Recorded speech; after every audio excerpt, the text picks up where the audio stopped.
তোমাদের দাদা ভাই দাঁত মাজাচ্ছি আমি। চলো সব পরিষ্কার টরিষ্কার করে নিই, তারপরে সব কিছু রেডি করে আমি বেরোবো।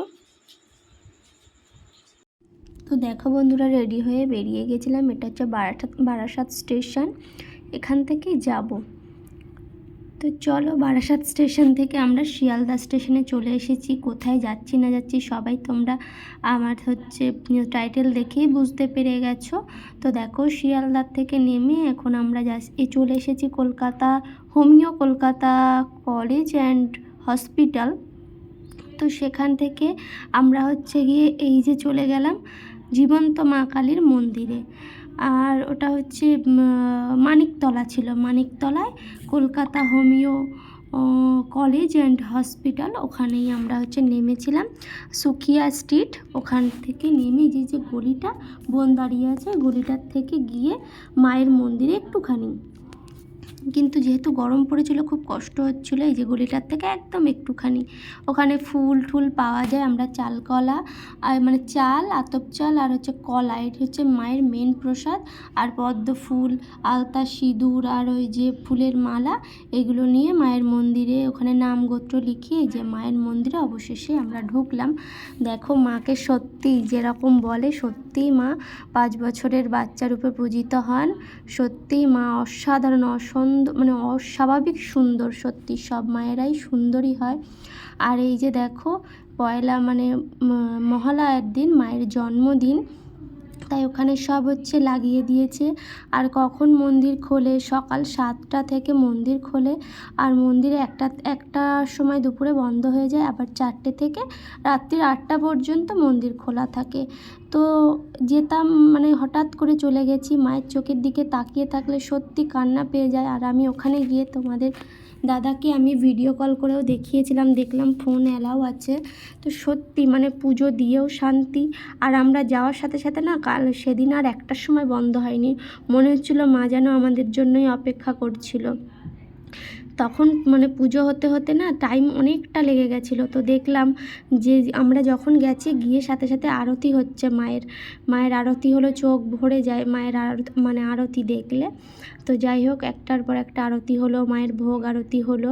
তারপরে আমরা আবার পুষ্পাঞ্জলি দিলাম, দিয়ে আর ওখানে তোমাকে প্রসাদ বলতে কিছুই দেবে না, সব ওখানে থাকবে। আর খিচুড়ি ভোগ আর মায়ের যে মিষ্টি প্রসাদ, ফুল, সব তোমাদেরকে দিয়ে দেবে।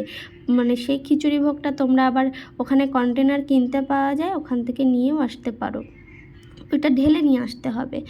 এইবারে কন্টেনারে তো দেওয়া সম্ভব না। আরতি করে তারপরে আমরা আরতি দেখে অঞ্জলি দিয়ে প্রসাদ নিয়েছিলাম। তো যাই হোক বন্ধুরা, সত্যি মনে হচ্ছিল যেন কি বলবো, এত স্বপ্ন দেখছি, সত্যিই কি মায়ের কাছে গেছি, যে বিশ্বাস হচ্ছিল না। আর অপরূপ সুন্দরী মা, সত্যিই তাই। শ্যামসুন্দরী নাম এমনি এমনি দেয়নি, সত্যিই সুন্দরী মা। আর দেখো, এখানে সব ঘটে ফুল দিয়ে দিয়েছে, সব যে যা ফুল নিয়ে যায় মায়ের ঘটের ওখানে ফুল থাকে। আর এখানে গিয়ে ওখানে সত্যি সবার ব্যবহার খুবই সুন্দর। তোমাদের গেলে আবার যেতে ইচ্ছা করবে। আবার বারবার বলে দিচ্ছি, বারাসাত থেকে ট্রেন ধরে শিয়ালদা স্টেশনে নেমে, শিয়ালদার থেকে বেরিয়ে, স্টেশন থেকে বেরিয়ে ওখানে বাস পাওয়া যায়। বাসে করে তোমাদের Maniktala homeo college and hospital, সেখানে নেমে সুকিয়া স্ট্রিট ওখানটার নাম, ওখানে নেমেই ওখান থেকেই জিজ্ঞেস করলেই পাশের গলিতেই একটুখানি মায়ের জীবন্ত কালী মায়ের মন্দির। আমিও প্রণাম করে নিচ্ছি মন ভরে। আমার মনের কি বাসনা সবাই তো জানোই। মাকে তো আর বলে দিতেও হবে না, তোমাদেরও বলতে হবে না। সেই তোমাদের দাদার আবদার মেটাতে আমি মায়ের কাছে গেছি। ও বলছে তুমি কালীঘাটে গিয়ে পুজো দিয়ে এসো, আর বা মায়ের মন্দিরে যাও আগে, শ্যামসুন্দরী মায়ের মন্দিরে। তোকেও আমি ভিডিও কল করে দেখানোর চেষ্টা করেছি যেটুকানি পেরেছি। সত্যি আমার খুব খুব ভালো লেগেছে। মা তো মাই হয়, মাকে তো আর কিছু বলে দিতে হয় না। মা সবার অন্তরের বাসনা জানে। আর আমি সবাইকেই সব্বার কথা বলেছি যে মা তুমি সব্বাই, এই জগৎ সংসারকে তুমিই রক্ষা করো মা, সত্যিই তাই। আর মা যেন নিমেষে যেন চোখের দিকে তাকিয়ে এমনিই জল চলে আসে। তো চলো, পাশেই আবার ভোলানাথের মন্দির আছে, ওখান থেকে প্রণাম করে আমরা বেরিয়ে গেলাম। এখানে এই যে প্রণাম করব, প্রণাম করেই আমরা ভোলানাথের মন্দির থেকে প্রণাম করে ভোগ প্রসাদের ওখান থেকে ভোগ প্রসাদ নিয়ে আমরা বাড়ি চলে এসেছিলাম। তো ভালো লাগলে লাইক, কমেন্ট, শেয়ার।